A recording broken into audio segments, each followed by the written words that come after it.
We must guard our privacy with more caution. No longer do we admit outsiders or strangers into our midst until we are certain they have accepted the power of the dark side. And if one of these enemies should threaten our existence, we shall deal with them accordingly.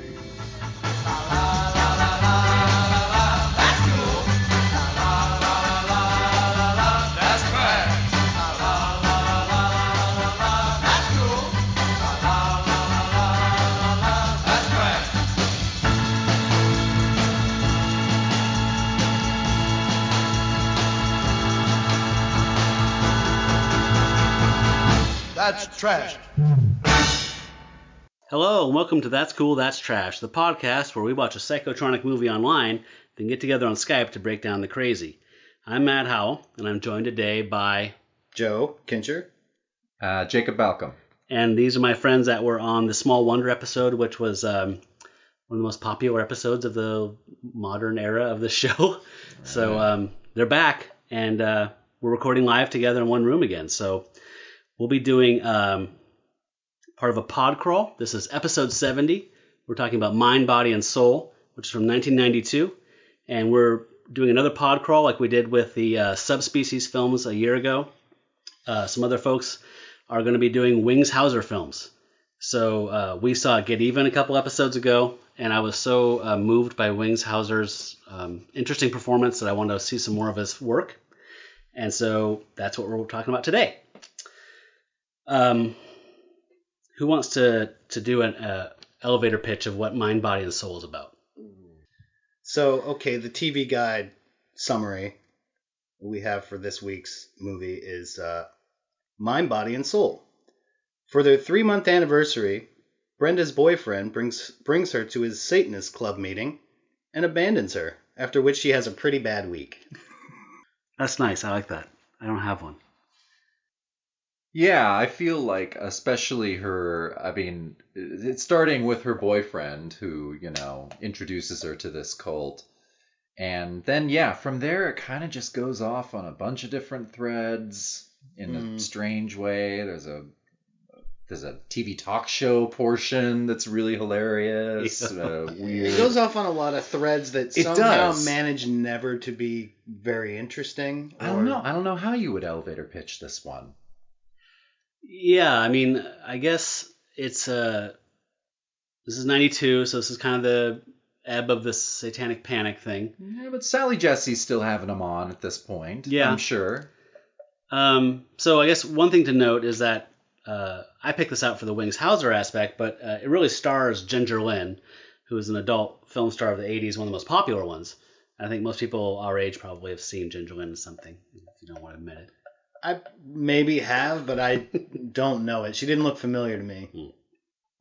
But I'm usually not looking at the face area, maybe. Yeah. So you're a gentleman. Yeah. I was actually impressed. Yeah, I'm a from the neck up porn guy. Yeah. So I was like, oh yeah. It's a common thing. I thought she was actually a decent actress. Yeah, she did fine. All things considered. No, she was good. And this is like around the same time when Tracy Lords tried to jump over and do legitimate stuff, and she was awful. Did not work out well. Like the remake of Not of This Earth. Oh god. Yeah, stick to music. Yeah. And workout tapes. Whatever. So Ginger Lynn stars as this girl, and I thought she was pretty good. Wings comes in and does Wings stuff. One of my major beefs with this was that I feel like he did his thing in 3 days. Yeah, he wasn't in it all that much for having top billing, Yeah, he's not in it hardly at all, really. Yeah. It's mostly her. The way the billing was certainly late. Like they bumped him up billing wise compared to how much he's in it. It's sort of like when Angelina Jolie got big and then they put her name real big on the box and like Sky Captain in the World of Tomorrow, even though she's like basically a cameo in it. She's nobody. And they're like, she's on all the art. Yeah. They like kind of play that up. So do we want to do like a kind of a overall synopsis of it? Yeah, we could do that. Sort of let's just do that, and we can just play any clips that come up in the thing. So I can start us out. we start on this, I guess you'd call it like an overlook. They do call part of this an overlook, but it's like overlooking LA, and there's a couple, and the guy is automatically creepy and weird, and you don't really know, like, his delivery is very strange, very wooden actor, and I think he's trying to be evil. Yes, and so it's their 9-month anniversary, or no, 3-month, 90-day anniversary. Sorry. Which because they're toddlers, I guess. So that pissed me off. One of my huge pet peeves is when people don't realize that the ANN and anniversary means year, turning of a year. Yes. So when people say it's our 2-week anniversary, like, that doesn't even fucking mean anything. It drives me bananas. But even beyond the semantics of that, it's like 90 days, like, hey, how about 3 months? Yeah, okay, fair enough. But 90 sounds bigger and weightier. Yeah. So because it was their 90-day anniversary, and this is a milestone, he's taken her up to this vista, and apparently the 90-day anniversary is the Satanic Reveal anniversary. He says, okay, now, like, I want you to meet some friends of mine, and it doesn't sound good. No. But she's like, oh, okay. Maybe in, like, this Satan worshipping handbook, it's like the 90 days is when you need to the litmus test. Like, is this person going to be cool with your lifestyle choice? I felt like it was like, I'm going to introduce you to my friends. Like, I'm going to let my worlds collide now. Exactly. Like, now I'm comfortable with you, and now I can mix my girlfriend world and my, like... And my Satan world. Yeah, my drinking buddies, a.k.a. Satan friends. Let's hope that peanut butter and chocolate tastes good. By the way, and this audience of Satanists that's in this thing, it looks like a tech conference. That's like, these guys are so geeky looking. And I was just like, I'm not a tough guy, but I could take any one of those Satanists if they came after me. I actually wrote this in reference to that because we then taken to what's like they show this establishing shot of what looks like a pretty normal house. And in the basement, where they leave the door open, is this where their little satanic clubhouse is. So we see a bunch of people dressed in black, but like kind of like they're gonna maybe work at a restaurant on a line or something. It's just like they're not normal... gothic or anything. No. They're very satanic. No. They're just wearing mostly black, all black. Not threatening at all. Data and entry they're like just chatting with each other, like kind of background. And what I wrote was in my notes was satanic mixer in quotes. It looks like. Hey, you gonna go to the thing on Friday, 4 o'clock? Just kind of a punch bowl social. Yeah. Just gonna hang out. Yeah. And so, anyway, they have her in there, and she's the only one not wearing all black, and they call her out. We have a newcomer, and they start to do a sacrifice. This other woman, which is our first gratuitous boob shot, and he has like one of those curvy daggers, and he's like sort of painting her face with it, like not cutting her, but sort of like it's part of the ritual. I don't really understand what that is. It's a flourish. Yeah, and then the cops burst in. Is that right? The cops burst in very nonchalantly, really, which I didn't even understand. And it's not like they arrested anybody. Everybody just kind of walked away. Oh, well, they did this magician smoke bomb thing. Yeah. Like, all of a sudden, like the fog machine goes on, and like, poof, we disappear. Yeah. It made me think of... I don't know if you remember in Brain Candy when the dad takes the pill and he realizes he's gay, and then he's in all the park bathrooms, and the two, Bruce McCall and the other cop, like raid the men's room and turn the light on. All the guys scatter, like raid, and they all run out, and then like they don't catch anybody. It's like that, like I mean, there's literally one exit to this place, and like I said, they leave the door open. You know, let a little fresh air in there. Yeah. And there's also when you go up the stairs to exit it, there's a brick wall. Yeah. Did you notice that they just like moves like it's just a piece of like canvas with bricks painted on it? Oh, I didn't notice that. So in this scene there was already like a visible boom mic twice, and then a moving brick wall when everybody's running out of the room. Bad news. I was riveted. I didn't notice any of it. This actually has quite a bit of boom mic in the shot, which I thought was. I associate that with like Ed Wood and. William One-Shot Bodine or something older, but you don't usually see it that much, like in the 90s. No. Like, people figured out, I don't know, maybe they haven't. Maybe not. So can we listen to that clip of the anniversary thing? So this is as Joe said, Brenda and Carl. Carl, yes. And Carl to me looks like, Renee thinks that he looks like Christian Bale and Michael Rappaport put like they had a baby. Yes. I had made a mental note that he looks, and I didn't notice it till later, but I was like, if Christian Bale had a younger brother, like he's very Christian Bale-esque, and if this movie was later, I would think that he was trying to kind of do his what's the American Psycho Oh, kind of thing. yeah. But because his delivery is so robotic and his weird, and hair's it's a slicked choice. back. Yes, his and hair is- it's a choice. This delivery, you'll hear it, but it's like it doesn't sound like he's just a bad actor, which he certainly is. But it sounds like he's also like, well, that's his take on evil, or what a Satanist is sort of like talking creepily. See, I thought he looks like. I think he looks like Eric Trump. Oh my Like god. he really does. He does. Like he's Oh my just God. like that was the first thing that came to mind. Okay. You I would have said you just blew my mind. I would have said Okay. Christian Bale fucked a salamander, but I think Eric Trump is even. Yeah. Okay. Here's the month anniversary. Brenda, you know I brought you up here for a reason. What's that? Today's our 90-day anniversary. You know, since we first met. That's really sweet that you remembered. It's been a really nice time. Nice. You know what I mean. I care about you so much. I feel the same way, honey. I feel like you gave me a new start. Thank you. It's been a really long time since I felt this cared about. There's something I gotta share with you. It's this group of friends. This group of friends I belong to. I'd like you to belong too. I think it'll make us closer. Hey, it's so serious. Your friends are my friends. Two things real quick. Yes. That just occurred to me. One, is it sweet? And two, Debatable. this group of friends that I belong to is such a red flag. Yeah. Like, Yeah. that is just the weirdest way to phrase anything besides being in a cult, you know? No. Yeah. His whole body language is a red flag. Yeah. Like Yeah. just everything about the guy. And I like the playful, like, it's our 3-month anniversary. Like, Yeah. At At least he changed the pitch of his voice. Yeah. And he definitely was going for, like, especially when he said, like, this group of friends I belong to, and he kind of repeats himself. I feel like he was really trying to do, like, some kind of James Dean, like, Brando-y, like, you know, intense, kind of smoldering. I go off script, man. I do what I want with this thing. Yeah. I gotta hit this again. He's inspired by Wings Hauser. Yeah, maybe so. Like, I can fucking ad-lib. Yeah, I'm working with the master here. Yeah. I gotta bring it. I read the script, and then I forgot the script. Yeah. It's my process. Okay, so she's in jail. Yeah. She gets picked up in the raid, and Yeah, they think, because she's the only one standing behind, and for some reason, even though she's not dressed in black, as previously stated, and was clearly an innocent bystander to, like, I mean... Yeah, but at the They- police station, the woman who was going to be the sacrifice was like, she was there. Yeah. She's one of them.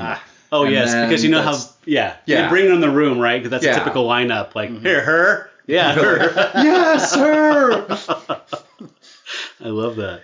Yeah, so is she in the interrogation room first, or the cops, like, that sad office? That Yeah, the sad detective office. with God. With the smoking kills poster? Yeah. Ugh. So they have this whole he's giving her the business, this cop, and doesn't believe her, and there's this shot where they're standing by the door, and on the wall is this smoking kills poster. It says smoking kills really big, and then, like, the no smoking sign in the middle, and then, like, all these diseases you can get around it, you know, like, for, like, why smoking's bad or whatever. And he's smoking in his office, and they're basically he and she, whatever. Anyway, they're framing this poster so that it's supposed to be this thing, I think, where it's like, oh, this guy, he's like a loose cannon. He doesn't care about the rules. There's a smoking kills poster right in his office, and he's And like, he's a smoker. I thought it fuck was. you. I thought it was supposed to be funny.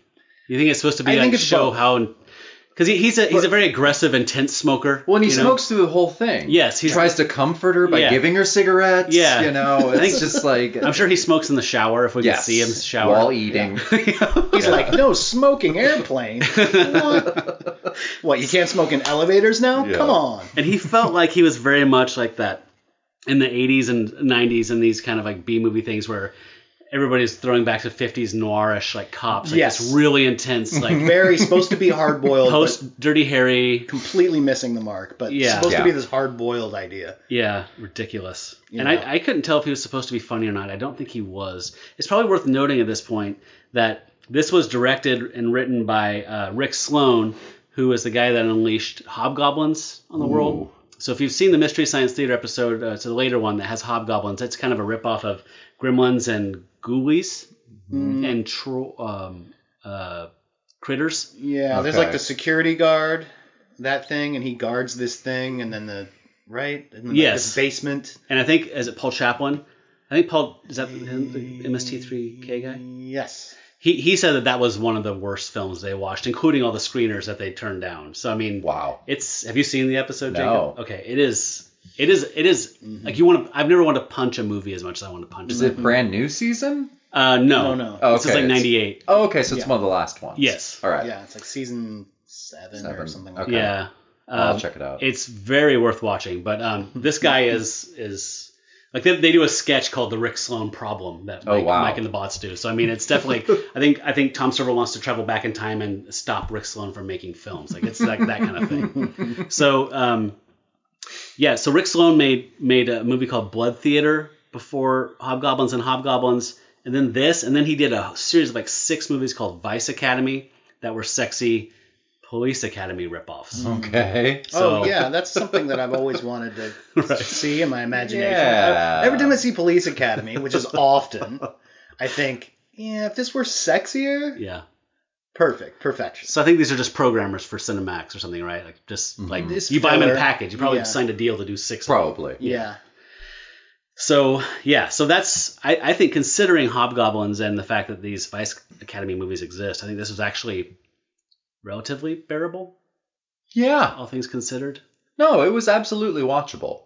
I did fall asleep at one point. Yeah, I didn't fall asleep. I did too, but I'd had a few drinks. Yeah. No, I was stone cold sober. Yeah. It was like 5:00 in the afternoon, like no excuse, and just like drifted off. Like, oh no, what did I miss? And I went back and kind of went through it, and I was like, okay, I remember that, and I really didn't miss much for having nodded off for 10-15 minutes. What was weird is I got to the last 10 minutes. Again, this is like a work night, and I get up at 5:30 in the morning, and it was like 12.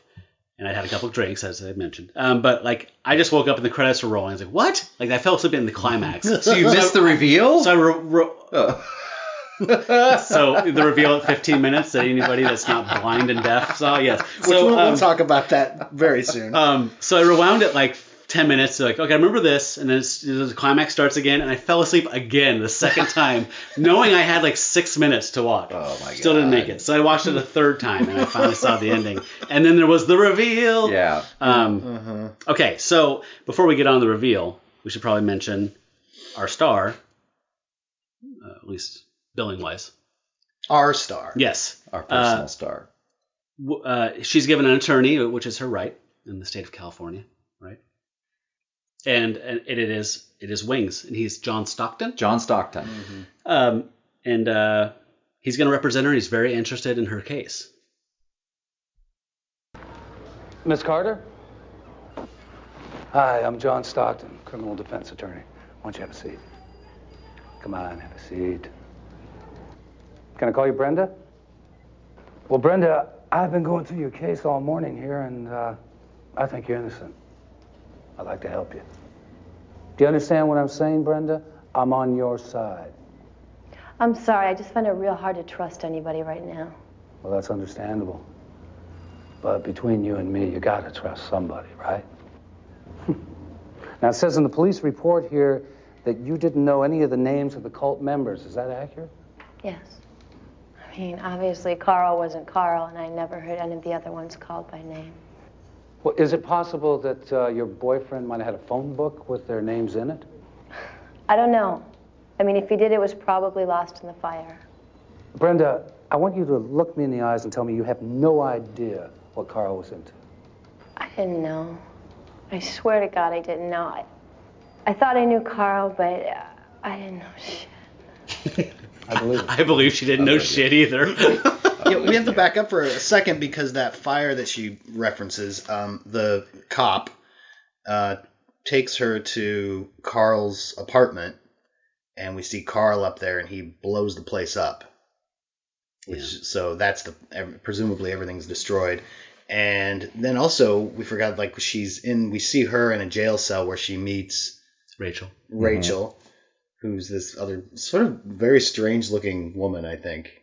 I felt like she was a character actor in something. I couldn't. A little place. Linda Hamilton. She's a B grade Cuspe Linda Hamilton. Is what I call her. And then, with a little bit of Adrienne Shelley or something. Yeah, and she's I looked her up. She was in Young and the Restless for quite a bit. Okay. All right. So and I did not notice the first time I watched this. The second time, actually when I was making clips, I got obsessed with her voice. Her voice is bizarre. Did you guys catch this at all?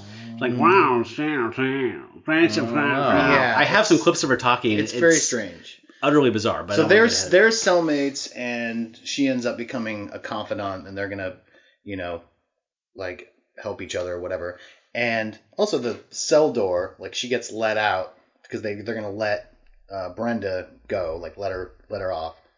And I noticed the cell door, like he doesn't put a key in and open it. And I was like, did I imagine that? But then when he goes back to close it, he just kind of closes it, so it's not ajar. So they're just sort of in there, and then later we see this prison. It's sort of just like, so you just kind of go walk around and do whatever you want. And the outside, when we see the yard, it's very much like a high school. Yeah, there's a lot of bleachers. I know. There's just bleachers everywhere. It's definitely a community college. Yeah. It looks like I wrote community college, and I was like, in Southern California, like maybe a high school, a big high school. Yeah.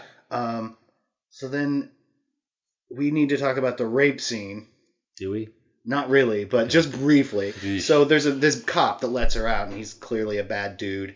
And when she's getting her things, when Brenda's getting her things to leave, there's this rape scene it's a dry humping rape scene, which is weird enough. Mm-hmm.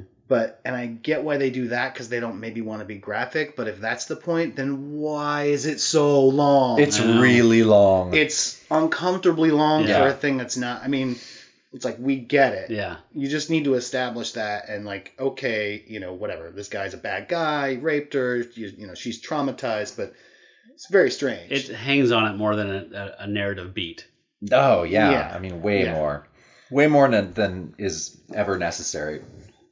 And it's like, it's rape. Yep. So it's not sexy. I don't know who Sloane was trying to appeal to with that. Yeah. It felt like it was an extended cut. Like nothing. But then there's no sex, because it's like, they don't even pretend. He doesn't like pull his pants down, or like he just kind of like he sort of mimes it like he's going to, but they're clearly just like dry humping, and it's just an excuse, I think, to show boobs. And this movie has a few of those. Mm-hmm. Like, well, how can we work some boobs into this? Mm-hmm. So you can see this movie on YouTube, but you have to be signed into your Google account, because it does require age verification, which is a new feature, I guess. I don't know. Oh, cool. Huh. I like verifications. Yes, me too. Excuse me. So this is about at the point where, and there's a clip coming up where Brenda has a dream about the cult, mm-hmm. and which is confusing at first.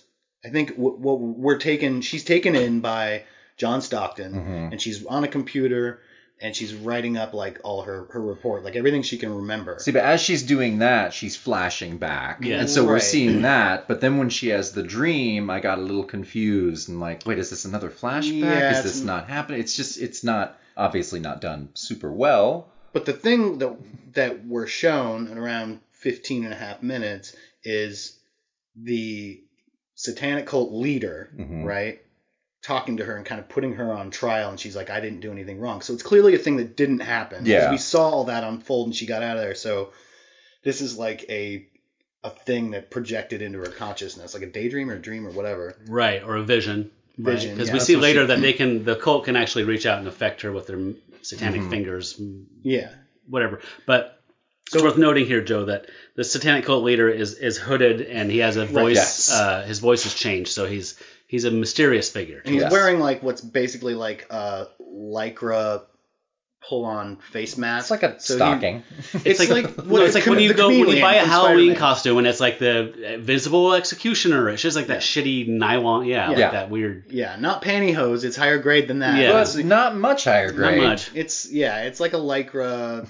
I mean, it's like what the chameleon would look like if he took off his goggle thing. Yes. Okay. Fair enough. It's a little Spider-Man there. Yeah. So it was at this point that I literally wrote in my notes on the first watch through. I was like, prediction.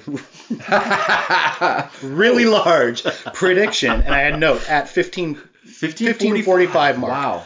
Turns out Wings is the satanic leader. And then in parentheses, or is that too clever for this movie? Obviously not. That was the only thing that got me thinking maybe that's not where they were going, because these types of movies have Right. that sort of thing where they're like, I see what you're doing, and then they completely ignore it. Yeah. So if not for that, I was like, Or red herring, if nothing else. right. But I was like, nah, this is a clear, like, clumsy Shyamalan. Yeah. So what I almost expected, because, okay, first of all, we guys have seen some Wings Hauser movies. Like in Get Even, for instance. I mean, like, he's very, he's got a pre-insanity Gary Busey meets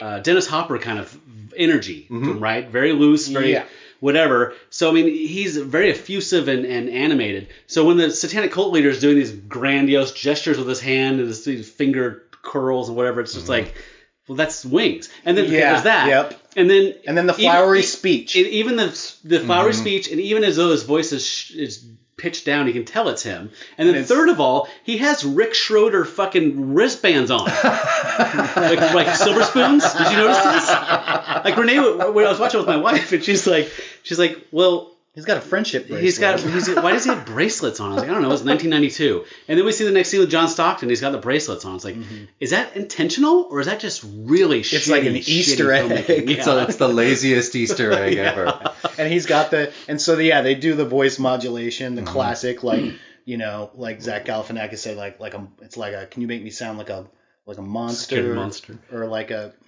alien, or like a robot, or a monster, I think is what he says. The thing you do with your voice, and so it's like, you have betrayed us, and that's a little more Bane. Yeah. Here we have them take back your city. Is this it? Is this that? I believe so. The cold drink. You are accused with betrayal of your peers. How do you plead? I have done nothing wrong. My dear, you do not realize the petulance of your crime. It bears a heavy weight. But I am not guilty. Not guilty. Not guilty. In your mind's eye, you are not guilty. Yet in eternity's eye, you are. And now, you pay. This room sort of reminds me, like you said, it's like it's completely him, and the voice modulation can't hide it. Yes.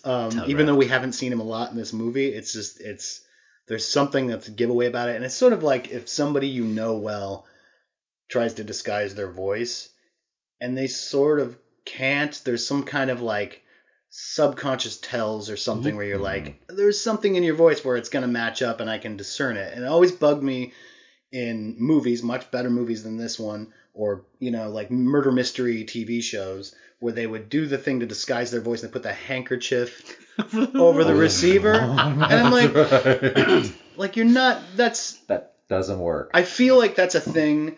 I have this theory that there are things planted in shows for stupid criminals to follow.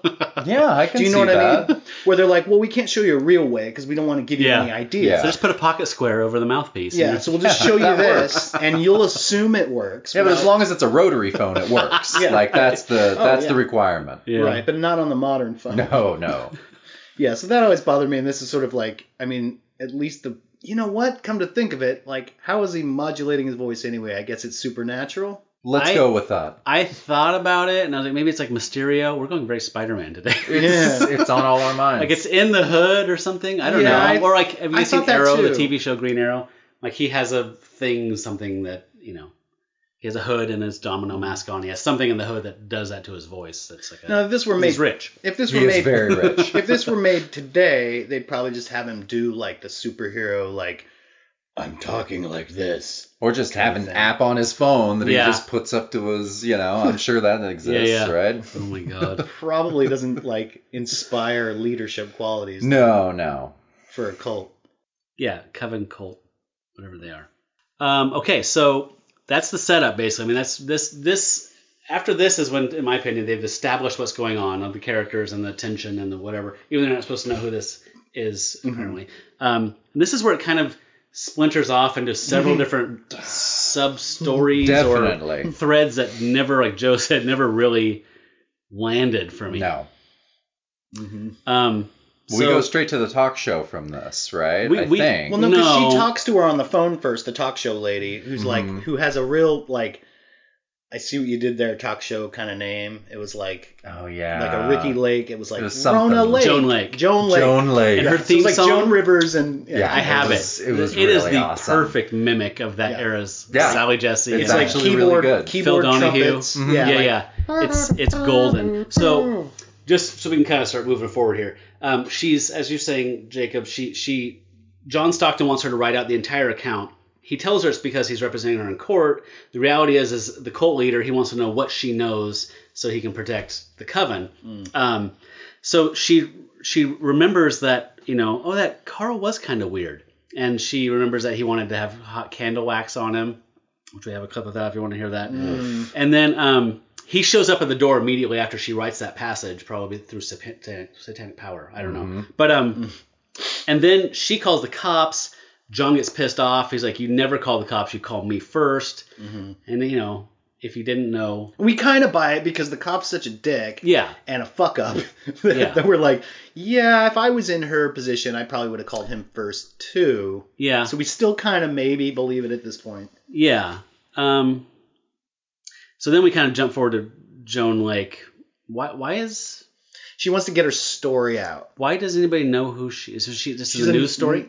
She read the police report or something. Like her researchers found it on, because it's a matter of public record. Because they're also planning that satanic show themed episode. Oh, you're right. The priestess and everything like that. So she gave somebody down at the station a 20 and said, any cult stuff happens. Any satanic stuff on your radar? Let me know. Pass me a name. Right.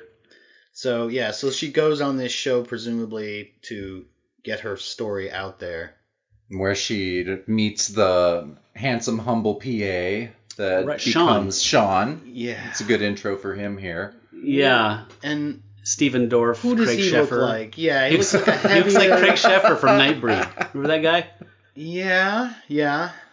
He's like a Canadian Craig Sheffer. Yeah, and he's kind of like schlubby. We're supposed to think he's like dashing, or I don't know what. Is he? I don't know. I mean, are we supposed to? I don't know, actually. He's Canadian handsome. Yeah, for sure. Nice guy. Nice guy. Nice He tries to do the right thing. Nice kid. Great manners. Yeah. Yeah. There's some great stuff in the Joan Lake show with the weird stripper witch. Not, what was she? Priestess. Tura? Tura the priestess. Yes. She prefers to be called priestess, not a witch. She does not like being called witch. That's a little later. We talked about that shell game that Wings Hauser had. Oh, that shell game. So he's doing this game. He's sitting on his couch. He has on this coffee table this sort of TV tray sized turntable rectangle. It's like a Lazy Susan with 3 shells on it. Like big shells. Like big ass flat, really big flat clam shells or something. And you put the coin or ball or was trinket. it coin? Trinket. That's right. Underneath one of the things, and then spin it around and see if you can guess. And it's the world's easiest shell game because your eye just follows the thing. And I don't think the center shell actually moves. I think it's glued down. It's only the 2 outer shells. Well, you couldn't put it in the center one because then it's... Well, that obviously, So good you point. have a 50-50 chance, which is better than an actual shell game. You never ever got it. Yeah. He's never got it. And he says it's an ancient game. Yes. It's been around forever. He picked it up on his travels. That's right. It's been around since Thomas Jefferson invented the Lazy Susan.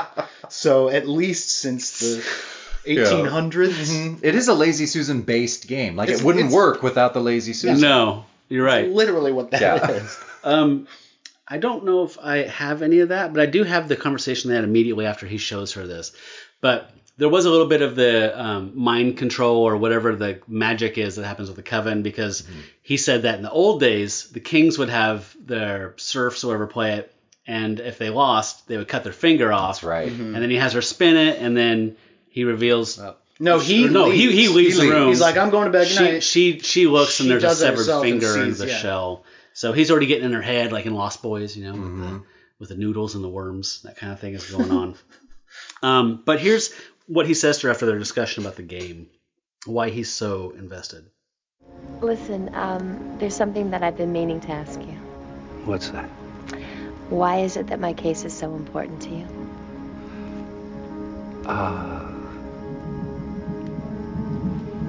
I guess you have a right to know. Not too long ago, I lost somebody very close to me to a satanic cult. This was a big problem in the early 90s. Yeah. I think Still. 1 out of every 3 or 4 people I know lost somebody to a satanic cult. So it was no joke. Remember that Friends episode where they lost The one with the cult? Yeah, The one with the cult. They had it was like they almost lost Gunther, I think, to a satanic cult. It was a very special episode. I would love to play a clip of Rachel. So her cellmate from her whole 6 hours in jail, Rachel, they're still really tight. Oh, they're very tight. And she's her woman on the inside for some reason. I didn't really understand that logic of. Even Rachel seemed confused when she's getting bail posted, and she says like, "I need you to be in here and keep me informed." And Rachel's like, "Why?" But she said, "I just don't like the look of that guard or something." Yeah. And we skipped over the whole medallion thing, which I don't know if that's important or not. Yeah. Well, she has a medallion. It kind of will be important, but when the guard rapes her, she somehow ends up with she snatches the medallion, pentagram medallion that he's wearing, and it's like the source of his power. And so what's her name? Rachel is like kind of asking him about it. Well, I have some of that too. If you want to hear some of that conversation, that is really great. Yeah, actually, let's listen to her trying to very subtly out in the yard of the prison ask him about where he got it. Where'd you get it? Hi there. You want something? Yeah, I noticed a medallion you were wearing, and I was wondering where you got it. I just lost it today. What do you know about it? Nothing.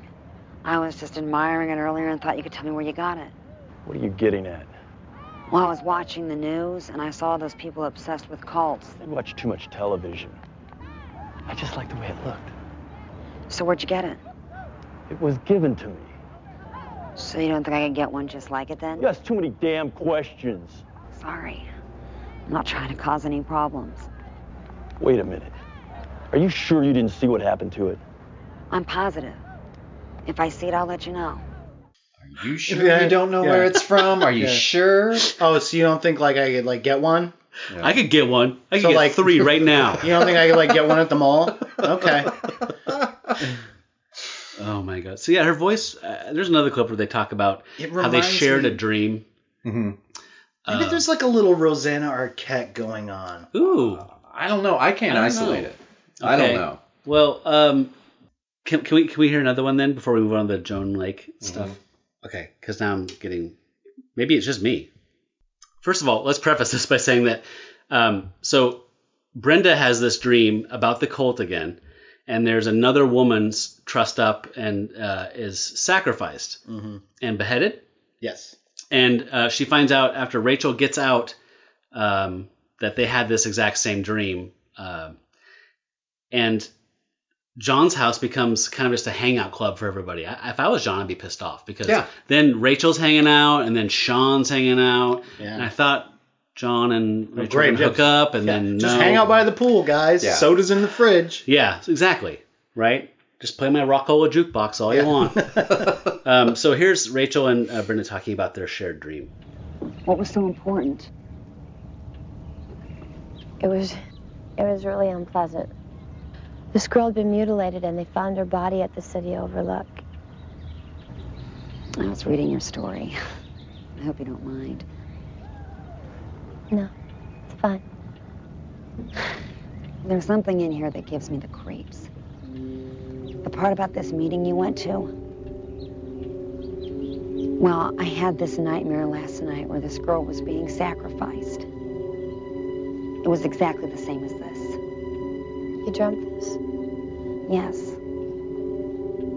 They carved something in her chest, and then they cut her head off. This is really creepy. I had the same dream, and then they find this girl and her head is cut off. What is going on here? How can we have the same dream? I don't know. I can't put my finger on it. There's something about her speech pattern is bizarre to me. I don't know. I don't hear it. You don't hear it? Okay. Yeah, there's a little something, I can't but it put my doesn't finger on. stick out to me. So there's something we should mention that just before this, the cop, what does he have a name? He's Detective Dickhead. Detective Smokesy. Detective Camel Joe. He calls her at the house and tells her, "You need to come up to the city overlook. We need you. We need you." And she's like, "Okay," even though she shouldn't be leaving the house because she should be scared to leave the house because we've already seen what can happen. And so she goes up to the city overlook, and they show her this under the sheet, this headless corpse, and even she says, "Why did you bring me up here and show me that? That's insane." And he doesn't really answer her all that well. You could have told her this over the phone. Yeah, we found a headless corpse. Yeah. What do you know about it? It's not like she can identify it. There's no head. Do you know this woman? Do you know these breasts? Yeah. Yeah. Does she look familiar to you? Like, well, there's, so that was like just weird. It seemed like they never really justify it. Like when she says, "Why did you show me this?" He doesn't have a good No, cop he answer. doesn't have an He doesn't answer. say, "Well, there's that, but look over here what we found with him or with her, or anything." Nothing like, can you corroborate No this? connective Can tissue. You, No, it's yeah. literally he could have just told her over the phone, "Stay in your safe house." Yeah. It seems to me that they wanted to show, because they don't really show the lady getting decapitated. No. It might as well. I thought they were just slitting her throat and bleeding her out. Yeah. But then when this, it turns out she was decapitated, and it seems like they just used that to be like, "See, there's your special effect." Yeah. We Which was made a headless corpse. really not special at all. That was an awful trunk. No, it was bad. It looked like you'd almost see the fingerprints on the paper mache kind of. Yeah, it looked like they took a mannequin and kind of like sweetened it up. Mm-hmm. Like, well, just give this mannequin nipples. Nipples. Yeah, areola and and nipples. then take the head off and bloody the So that, I think that's worth mentioning. And then they figure out they had the same dream, and this thing actually happened. And then it's showtime. Showtime. So can we play the Joan Lake theme? yes, love this.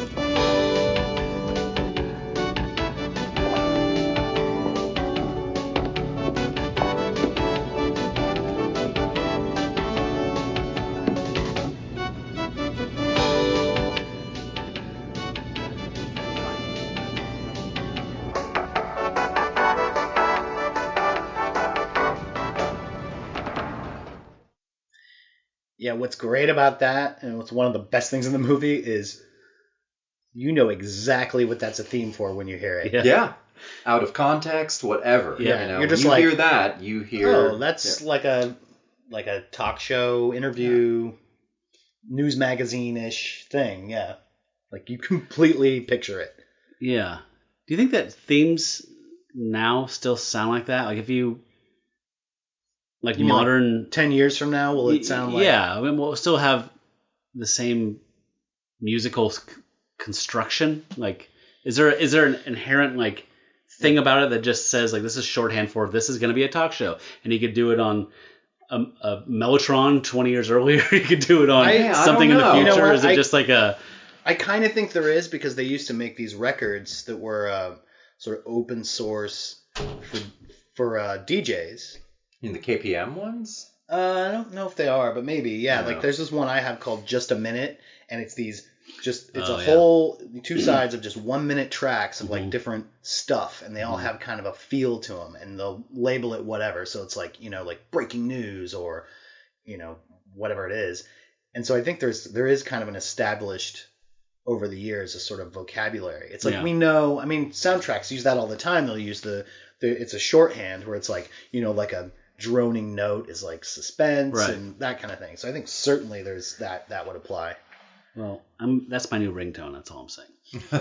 You're like, "Oh, I have to get this." Sorry, I got to get this. So, did anybody else wonder why she's so scared of this mysterious cult that's following her that she decides to go on local television and talk about it? Even though both her lawyer and the detective are just like, I don't know, are you sure? What was her motivation? Did you understand that? She wanted to get the story out, is what she said. She's like, I want these guys to be exposed. Like, I want the truth to get out there, but it's like, it seems like that doesn't... Well, she has no specifics, so she can't really expose them. Not only that, but considering, like, you could put that off until you're not in immediate danger. Yeah. Like, maybe hold off on it.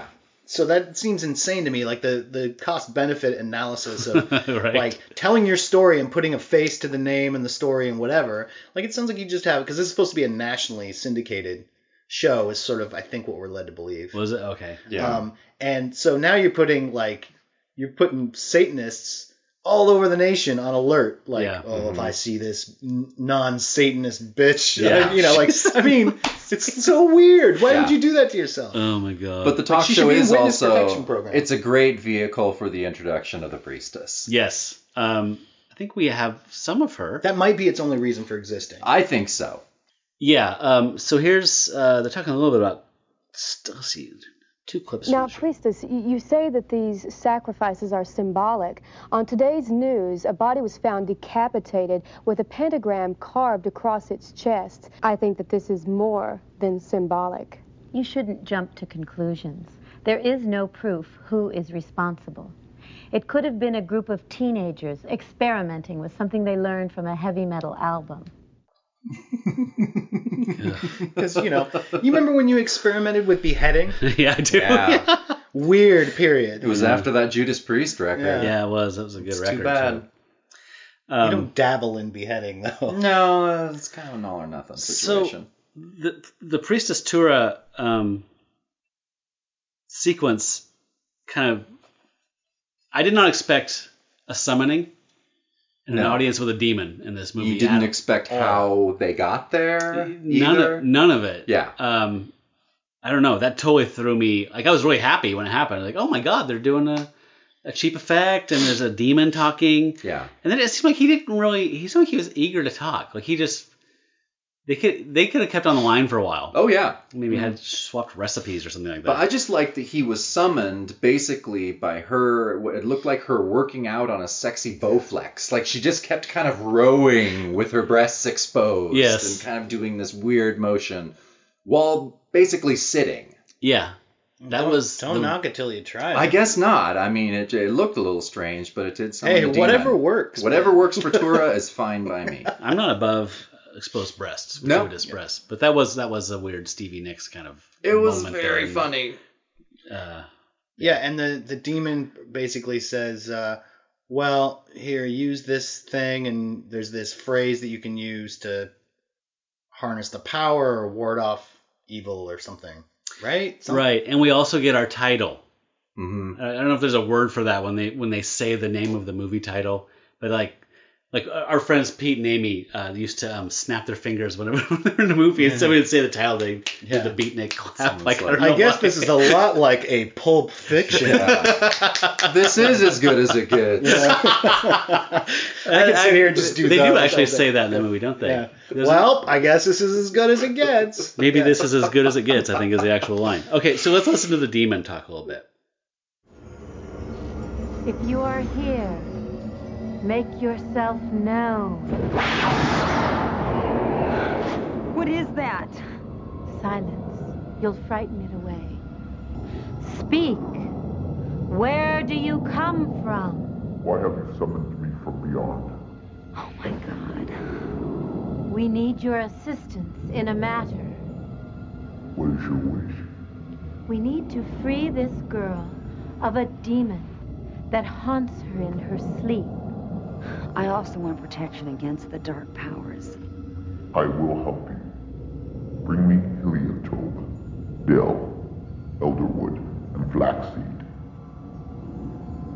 I have them. Wrap them together in cloth. Bind them tightly. It will bring you restful nights of sleep. Is there anything else? Yes. I present you with a coffin nail from the depths of earth. Use it when you fear the power of the other side. They cannot take your mind, but they will come after your body and soul.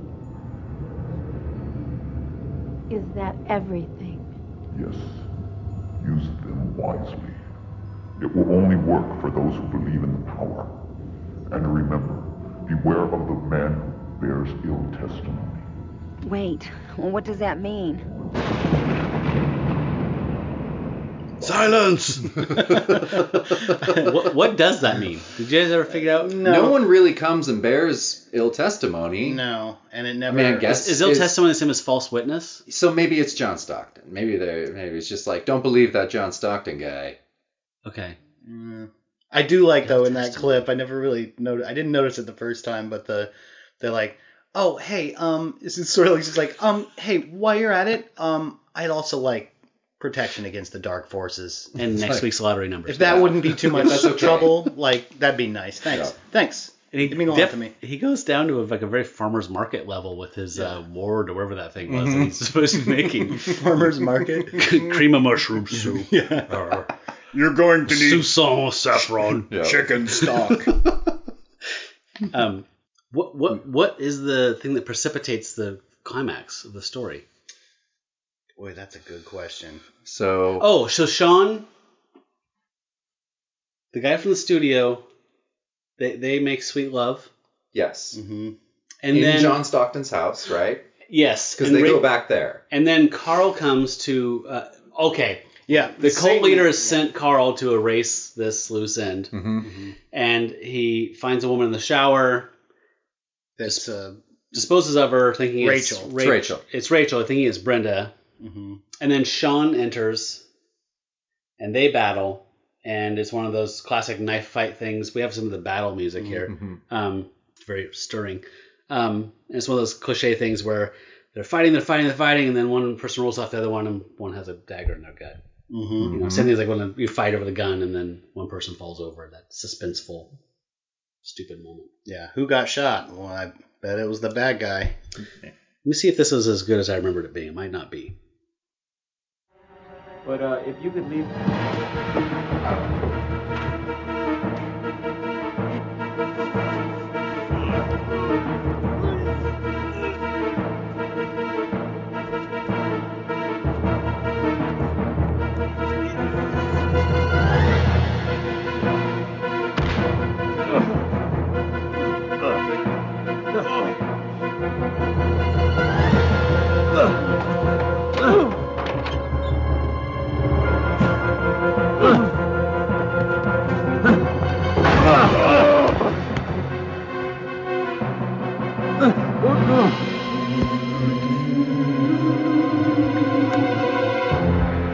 So that is the end of Carl.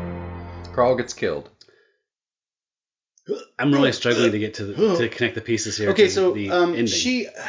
I know when what's her name, Brenda and Sean are making Sweet Sweet Love, she's getting psychically tortured. That's right.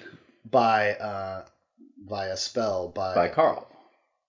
Is it by Carl? Yeah, it was by Carl. Because he's doing the hot wax thing and doing something else and then stabbing like this crumpled something. Oh yeah, he's stabbing some kind of either a picture or some kind of crudely fashioned voodoo doll. It's not important that the audience know what it is. It's something connected to her that is a link to her. So he voodoos her and she's not enjoying her sex.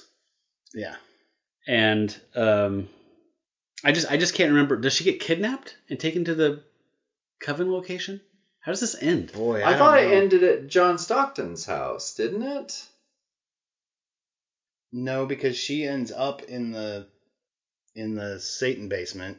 I can tell you the last frame is Sean and Rachel or Brenda holding each other, and there's gels over the light making fire. Yes. And they're watching the Coven location burn. Yes. I don't remember how we get there. Well, I remember how the cops get there because they found the book that had all the names of the Coven members in the car. In the prison guard's car. Yeah, in the river. Prison guard's car. And then the detective is reading it and he's like, "Oh my God, we gotta call her right now," because he reads the name of the cult leader. It's again John Stockton. Yeah. Yeah. So I can't remember how it happens, but she gets there and he's gonna destroy her something, but she summons the devil power against him. Yes. Like he thinks Yes. it's not like she can. You You're have to right. believe, he says, in order to harness the power. Yeah. And you don't believe. Because Sean tried to do it first, and they laughed at him, and it didn't work. Right. Because Right. yeah. Because he doesn't believe. So it's but like- she believes. It's like Egg Chen and Lo Pan's battle, in the end but there's no light effects. no. So it's just believing harder. Yeah. Yeah, but she like it's worth mentioning that the spell, omen, demon stuff never comes up. Yep. Rachel dies, never gets to use it. It's never passed on to Brenda for her to use. Oh my God, you're right. It never comes up again. Like, no chance or anything, no amulets really. She just believes. So they didn't even follow Chekhov's demon. No. The rule of No. Chekhov's When you have a demon above the fireplace, if you have a demon above the fireplace in Act 1, you will use his incantation by Act 3. Weird. That's But- so weird. Yeah, I and now so think somehow about that. she just summons the power of belief and makes him burst into flames. And I just wrote. No, because I wrote in all caps. something at her. Yeah, but he's like. She he tries repels to it do- through like using medallion's power, right? Yeah. He throws that curvy dagger Yeah. and somehow bounces off some invisible. And it keeps flying Well, it out of keeps his hand. flying out Oh, of that's his right. hand. Yeah. Yeah, it Which keeps is flying. great. Yeah. Yeah. I can't. oh my God. So this young lady who is completely new to the satanic thing has a better command of the satanic forces than the Grand Master Satan cult leader. So that's cool. Yeah. Yeah. But yeah, so the dagger flies out of his hand a couple times, and then somehow she knocks a candle at him or something, Yeah. and then he bursts into flames. Bursts into flames. Like I wrote in all that's caps. right. Yeah. I wrote in all caps. Wings Hauser, very flammable. Like lighter fluid, right? Yeah. Like, yeah. And then right below that, I wrote hot wings. Yeah. hot wings. But I yeah, did like so- the point that they made is as the house is burning, and they're like, look, none of the cult members are even trying to get out. They're Oh, yeah. all Right. dying. Which is a Waco reference? I don't Oh. know. Because that would have just happened, right? Or Too no, soon. no, Too no. soon. No, it didn't actually. That was like a year Soon, later. Wings. That was like a year later. But it Yeah. is supposed to be this cult idea of like they're all so brainwashed, they're like not even. Oh, their without survival the leader, instincts- they're not going either. Yeah, going down It's like with the ship. Beatles. Yeah. It's not unanimous. Yeah. We're not doing it. Yeah, without John, Paul, George, and Ringo, the Beatles is not happening. Okay, so also, if you didn't glean this from earlier in the conversation, at this point in this very exciting climax, before he supposedly is going to kill Brenda, John takes his mask off and reveals that he has been behind the machinations of the cult the entire time. But we knew that an hour and 15 We knew that an minutes hour ago. and 15 minutes ago. Pretty obvious. Yeah, I think that everybody knew. I don't know. I guess Brenda didn't know. She was the only one. She was the only one. Yeah. And that's it. Yeah. Roll credits. Yeah. And but Brenda will be back in Yeah. Mind, Body, and Soul 2. The Awakening. I mean, was it setting up for sequels? I mean, she's a full-on witch now. I mean, she has powers. She has the amulet. Priestess. Yes, priestess, sorry. Please. I know. You're right. Respect. Super insensitive. I know. Did you know that I read this thing that said how the witch thing came to be is that they were brewmasters? They were ladies that brewed beer. I've never heard that. Yeah. So they had like all the stuff that's associated with witches was like brewing Cauldron stuff. Yeah. and bubbling cauldrons and yeah. So witch's brew has always been a fermented beverage? Yeah. Just beer. Just beer? Pretty much. And so yeah, I thought that was crazy. I'm not scared at all anymore. Google that. Was this Wikipedia? Because that's not reliable. Is that like a website? Yep. No, I don't know. I think it was on the internet. Okay. So what's next? Okay, so I'm ready for final judgment if you guys are. Unless you have some other Ready. thoughts and feelings. Okay, Jacob, is this cool or is this trash? What do you think about it? Well, I would have to go on how much I genuinely enjoyed it, which was kind of. So I don't know if I'd call it trash. I'm gonna go with cool. Okay. I'm gonna go on the side of good. But you're definitely waffling a little bit. You had to think about it. I did have to think about it. The rape scene was pretty awful. Yeah. Definitely lost some points. It definitely, yeah. I think I'm sort of in the same boat in that I was on the fence about it. There were things that I genuinely laughed out loud that I thought were great in the first reel, the first 20 minutes or so. But I did fall asleep somewhere around the 2/3 mark. So, and I was checking my phone a lot, and there wasn't enough Wings Hauser, and the predictability. I felt like if it had gone a little crazier or something, there was I felt like there was a lot of air, a lot of cotton candy, and I think for that reason, I'd find it hard to recommend on the cool part of the scale. So I'm gonna gently go trash on this one. So one thing I keep forgetting to introduce to the show, what I want to do early on, is tap out time, which is like ask everybody, like, when did you first pause it and go, how much more of this is left? When was that for you? For me, it was 40 minutes. Oh, okay. I remember being like, I just got to get halfway, and then I can, go get a drink and get stuff. And then, I was right before the halftime point. I was looking. I was ready to tap out. That's not bad. No.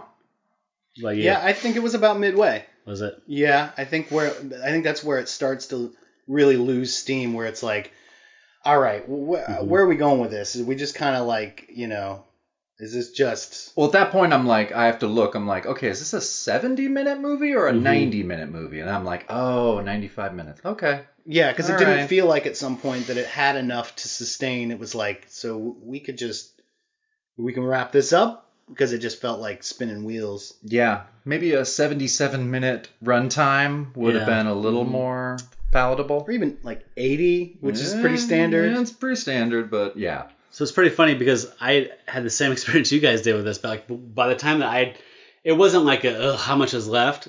It was like like 40, 42 minutes in, like, this is over, right? Like, like this is done. And then I paused, like, holy shit, I'm halfway there. Yeah. And I felt a little crushed at that point. The halfway point was tough. Yeah. Yeah, it wasn't, you're right. Like, that's a good point, because it wasn't checking it.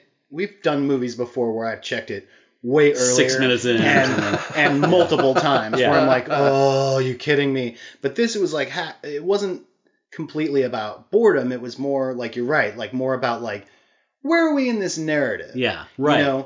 It's kind of like where, like the, I think it was The Hobbit or one of those Lord of the Rings things where it had like 5 endings. Yeah, the Return of the King. Yeah, where it was like, and the end. And then you're like, oh, no. So then there's this other ending, and then there's all these sort of epilogues. Full assault on people's bladders. Yeah, it was just like, how like normally, at least I know I can do this. Like usually the beats of how movies work enough to where you see something in the theater and you have to pee really bad, or you want to go get snacks or whatever, you can kind of go, this is a good point where they're not going to really do any crazy stuff or major exposition. Like, this would be a good point to duck out and duck back in. And that, like, it feels like in a lot of these worse movies, there's kind of a lack of understanding of pacing and how that works. So it was like, yeah, you're right. It was like, kind of like, oh, let's tap in here and see where we're at. Like, is more stuff going to happen? Because now you're introducing new characters, those kinds of things. And yeah, it gets a little deflating when you're like, there's twice as much as I've just watched left.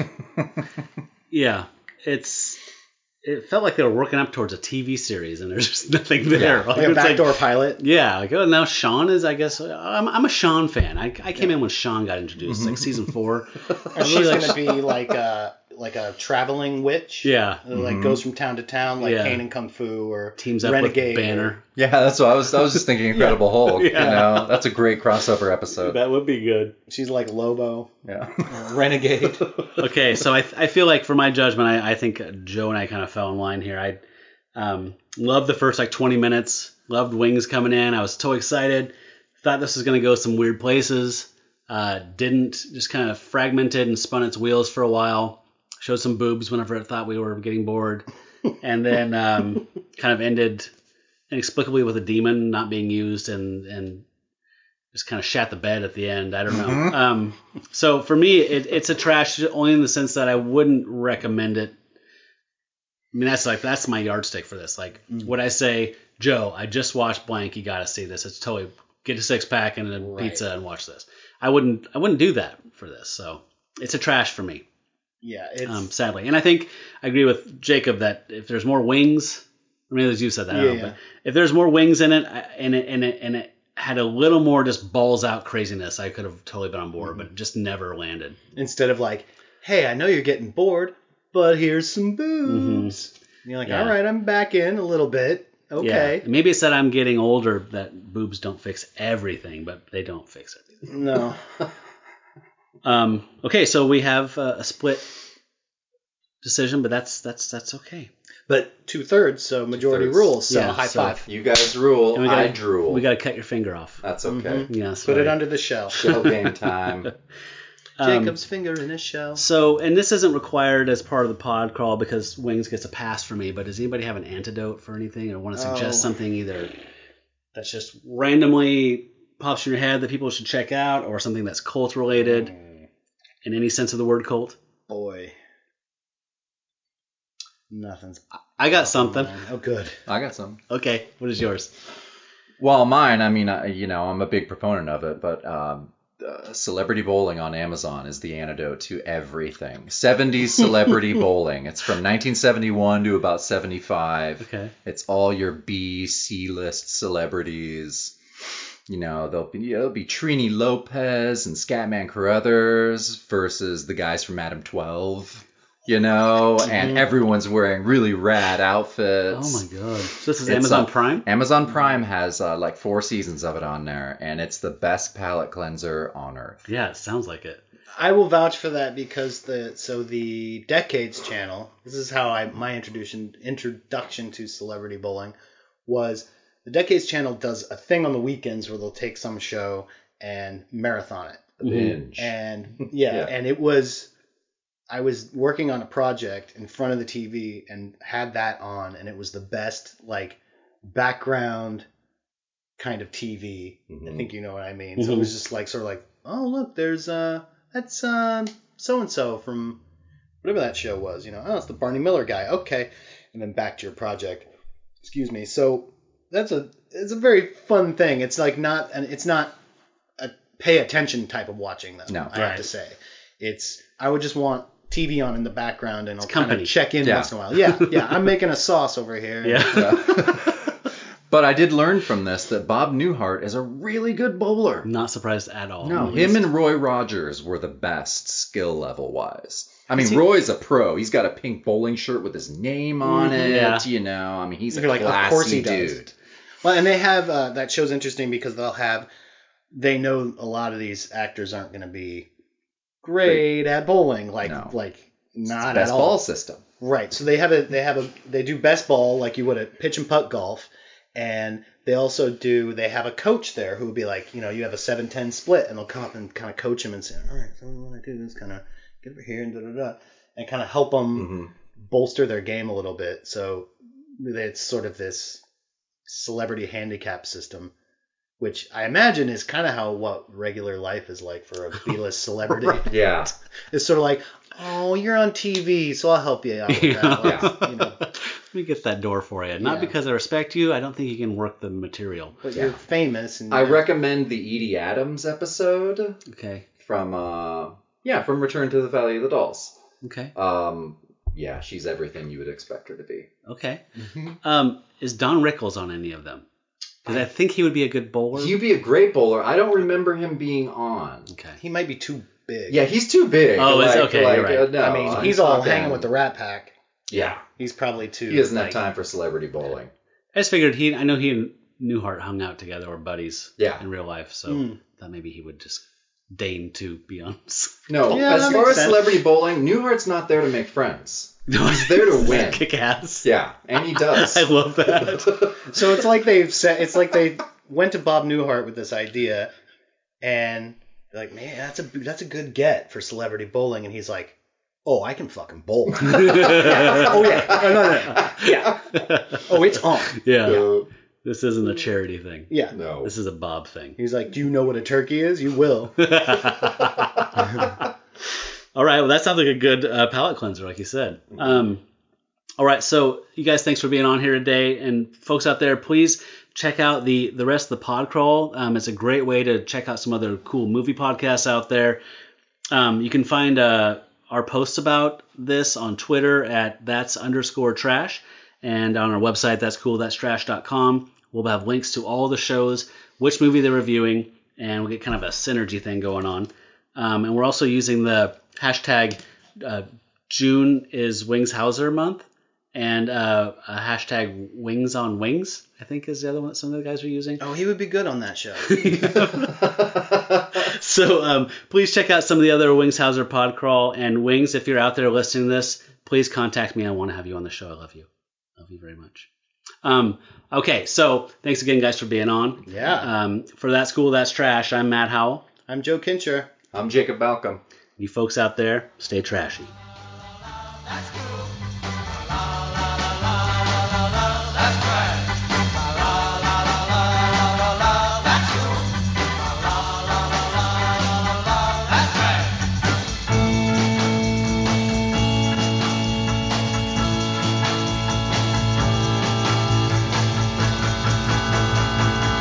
That's trash. It's garbage, folks. We'll be right back with an expert on what you can find when you play records backwards.